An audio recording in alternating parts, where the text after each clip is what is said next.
হরে কৃষ্ণ সুধী ভক্তবৃন্দ, আজ যে প্রশ্নটি নিয়ে আলোচনা করব তা সরল হলেও অত্যন্ত জটিল। তো প্রশ্নটি হলো, পরমেশ্বর ভগবানের সৃষ্টিকর্তা কে? তো এখানে উত্তরে বলা হয়েছে, ভগবান শ্রীকৃষ্ণ সমস্ত ঈশ্বরের পরম ঈশ্বর, তাই তাঁকে পরমেশ্বর বলা হয়। তাই পরমেশ্বরের আবার সৃষ্টিকর্তা রয়েছে, এরূপ কথা বলা সম্পূর্ণ ভুল।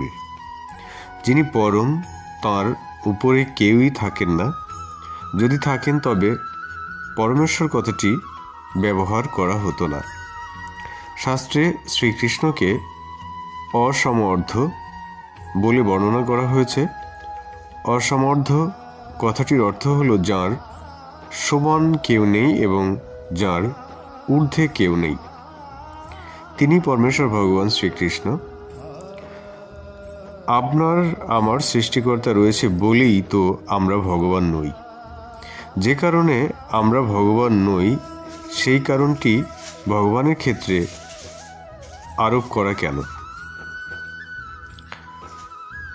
সৃষ্টির আদিজীব প্রজাপতি ব্রহ্মা শ্রীকৃষ্ণ সম্বন্ধে ব্যাখ্যা করেছেন, ঈশ্বর পরম কৃষ্ণ সচ্চিদানন্দ বিগ্রহ অনাদিরাদির গোবিন্দ সর্বকারণ কারণম।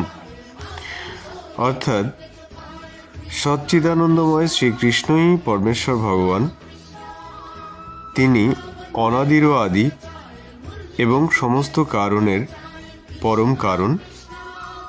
এই থেকে প্রতিপন্ন হয় যে পরমেশ্বরের কোনো কারণ নেই, পরমেশ্বরের কোনো আদি নেই, তিনি সমস্ত কারণের পরম কারণ।